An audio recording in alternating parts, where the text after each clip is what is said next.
Nathaniel Hawthorne's A Scarlet Letter. Our main topic is adultery. So, hello, Coach T. We are from AP English, and we are doing a project concerning the Scarlet Letter. So, our first question is, are you familiar with the Scarlet Letter? I am familiar with the Scarlet Letter, but it's Adultery in the Scarlet Letter. The Scarlet Letter was written by Nathaniel Hawthorne in 1850. The main character commits adultery with another man in the book. They have an illegitimate child together. She is punished alone, though, because she refuses to name the father of the child, Pearl. She is forced to stand upon a scaffold for 3 hours in front of the town of Boston, do jail time, and by law wear an A on her chest for the remainder of her life. Do you believe she deserved these punishments, or were they too harsh for her crime? I think that things like that were probably, if maybe not that obvious with wearing the A all the time, I think that people were probably pretty seriously scorned and punished. So, How would you have punished Hester for adultery?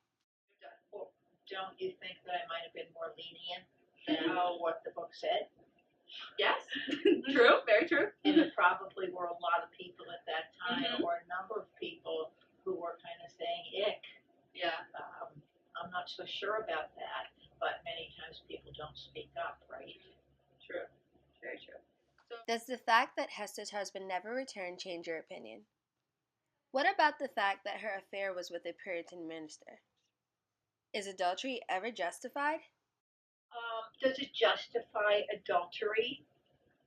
No, nothing, I suppose, justifies adultery, but there's human nature over the laws imposed by governments and churches.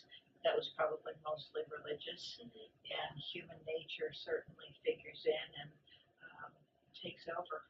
Yeah. What is your opinion of public condemnation, especially as punishment for crimes such as adultery? You know, when you do something wrong, you have to be prepared for consequences, whether or not everybody agrees with them. Have you ever? Connecting the Scarlet Letter to feminism. What are your experiences with gender inequality? Experience? It's the way that it was when I was growing up. Yeah. It was accepted. We didn't look at it as inequality. It was the way of the world. The role of women. I like to say that I was the last class to graduate from high school. The year was 1964, when it was expected the only reason that we would go to college was, as we used to say then, to get our MRS. Very few of my friends, maybe a quarter of them, graduated and got a job. Most of us graduated and got married. Jobs weren't always graduating around the time I think that I graduated. You could look it up. It was in college. Title IX came in for the equality of women in sports, and I've watched that blossom into what you all are experiencing today. Is how different do you think punishment would be if it were a male who committed adultery? I think in those times they were pretty willing to shun both people, but I really don't know. The Planned Parenthood debate. So, the next subject we're going to talk about is the Planned Parenthood debate. And it's about how the government is reducing funds towards abortions. And this would deny women of low-income health care, including breast cancer screenings and abortions. How do you think this will affect young and older women in the society, and how would it affect the posterity? So just first up, are you familiar with this debate at all? Okay. So would you say that you're for the reducing the funds for Planned Parenthood or against it? Against it. Why? Well, I think that I boil it down to an issue of abortion. And I don't think that if that was off the table, people would care so much about Planned Parenthood and what they're doing. And if Planned Parenthood had been available for Hester, do you think she would have taken advantage of it? Yeah.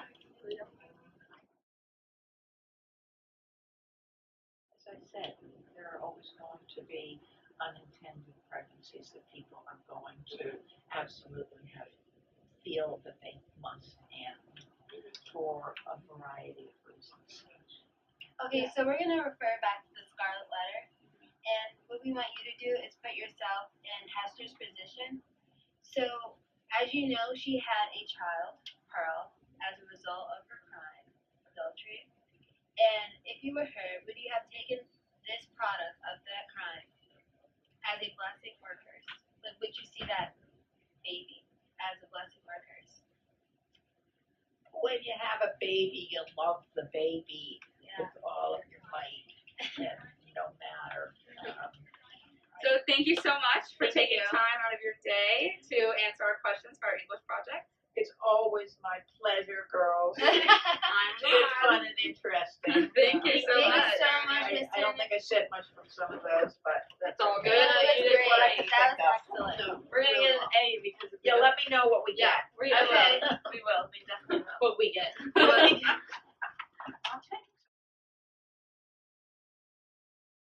Okay. Hi, I'm Angie. Hi, I'm Cece. I'm Abby. And we're doing a video discussion on our interview. And basically, we're going to talk about all the points that really stuck out to us with our interview with Coach Turner. So, does anybody want to start out with a point? Yeah, I thought one of the biggest moments that I had of real just strong opinions that Miss Turner has was when we asked her about inequality, and she was like, "Oh yeah, I have definitely, absolutely, seen and experienced them firsthand because that's all I knew when I was little." She was so adamant she's about, saying it was just accepted. Like, and it it was was kind just- of like it was just the way it men is. got. She said simple. men got the jobs and And women women stayed at home stayed and at got home married. and got And married. she was saying almost all of her friends. I think she knew 4 people actually got Yeah. a job after college. Yeah, they And she was went like, the to rest of college us to got get married. The Yeah. rest of us got She said to college get got married. their MRS. MRS, their misses. Yeah, that was really funny. No, it was just interesting how she didn't even hesitate. She was like, yeah, I've seen inequality. That's all I knew. Yeah. It was so. People That's in her great. school didn't even play, the girls didn't even play sports. They Yeah. were not allowed She to was- Oh yeah, that's sport. what she compared it today. She was Yeah. like, She was it like, has- look at where I am now. look where we are. Athletic I'm an director. athletic director. That was awesome. Yeah.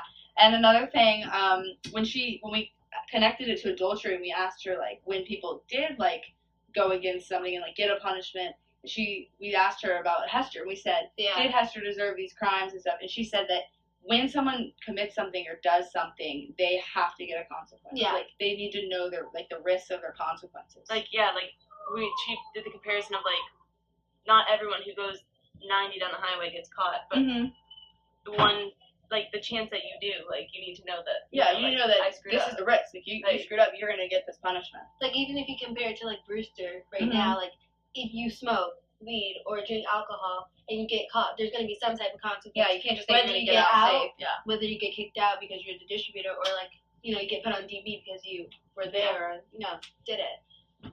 Yeah, I thought that was cool. Yeah. And then she said that she had no personal experiences with feminism or adultery in her life. She said that she knew people that had gotten molested and raped, but she never said anything about adultery. She said because they didn't talk Speak to them. up about it. She said- they didn't although- talk about it much, so she didn't really know much. Yeah, but however, she did mention how she said that adultery really is not justified. Yeah. She said, I don't suppose adultery is justified. I mean, you're married to someone and you committed to them. There's no way to justify. Yeah, there's no way to justify it really. There was a consequence that Hester had to go through. She brought that up when we brought to her attention that her husband never came back. Yeah. When we were giving her different scenarios. Yeah, we gave her what if questions. this happened? What if this happened? What if this happened? She's like, doesn't really matter. It's not just. And, Yeah. it's a crime. A crime is a crime. Crime And is gonna be you get consequences. for the Yeah. crime. And it doesn't matter. She said it doesn't matter if you're a man or a female. Yeah. You're going to be scorned one way or another by law, by what the people believe, by your religious beliefs. Something is going to cause a consequence. However, she did say that back then women were targeted more. Yeah, I was gonna say Mhm. she was also saying how she's never been there, so it was hard for her to speak on behalf of this time because she wasn't really there. She is a lot older than us. But, Yeah. this book was based way back, so there might be stuff she didn't And know, and she kept bringing that up. Yeah, she even compared that whole incident with the witch trials. Women were kind of women were a focus. I thought it was Yeah. cool she brought up the witch trials because that Yeah. was the book we read right before. right before. Yeah, that was weird. Cool. That was kind of like a I know, it was kind of moment, you know? And that kind of shows the role in society of Yeah. that day. Mhm. Women were kind of scorned for everything that they did, like not met. Like obviously Dimsdale didn't get punished in the book, like Hester did, but like guilt kind of like got him. But like And it was also her answer to like when we asked her if would it have played out differently if Hester was a guy, like if this was reversed, and her answer was basically like, I don't know what to say because I wasn't there. Like in my time, like it was clear on the guys did this, girls did that. She was, but I couldn't tell you what the rules were then. Another thing I really took away from it was that like we got from her that she is an advocate for like feminism. She's the athletic director, or assistant athletic director at a boarding school. Like she is all for women's rights and stuff. Like she knows. So like when we asked her about Planned Parenthood and she said that she's for Planned Parenthood, that was no surprise to me. Yeah. Like, I knew that was coming. Like, and she even said like Hester. We asked her if Hester would take opportunity of the Planned Parenthood. She's like, and she said absolutely. She no hesitation. She was like, no obviously she would have taken opportunity of that. And she said the problem that the debate's really over is abortions. Yeah. It's not the breast cancer screenings. It's not the vaccines or the medications. It's abortion. That's what's being fought over. Yeah. Because I don't think there's anyone that would want to not give someone a breast cancer screening. Yeah, exactly. Yeah. Do you know what I mean? Mm-hmm. Like, but that was cool. She had no hesitation. She's like, yes, I'm for it, obviously. Yeah. The other thing that I found interesting was when like we asked her, would you find the product of that crime a blessing or a curse? And it was like kind of like her motherly instincts kind of like played a part because like even Hester, like Hester responded to it like the same way. Like even though this child like cost me basically everything in my life and caused me to be like punished in front of everything, like I still love this child. Yeah. Like, this is my child. This child was a part of adultery, and this turn was like, it doesn't matter. You love it. Like you love it anyways. Yeah. That was another interesting. Like I don't care if it symbolizes adultery. I love them. Like I love. This is my. I produced like I brought this into the world. Like I think that was interesting. In that way, Hester and Miss Turner were like really similar. Yeah. That's when I was like, I think that's like when she kind of brought the whole like interview together. When she was just like, Hester had to love the baby. Yeah. There was no other choice. No matter her crime, no matter the consequence she got, no matter what a woman's role was that day, she had to love that baby. Yeah. And that's the exact way Hester felt. Like she was fighting for Pearl the entire book. Yeah. Like she was not about to get Pearl taken away from her. Yeah. That showed like Mrs. Turner's motherly instincts like kind of like came out. And then, like, kind of portrayed how Hester was in the book also. So that was, like, I think also in a situation, she would have taken a child's perspective over her crime if she had committed, like I know she understood how Hester had committed adultery and that was wrong and how it was not justified. Yeah. But I think the baby aspect of it, she just said, despite the crime, despite the punishment, despite everything that was going on, she was going to love that baby. Yeah, exactly. Yeah.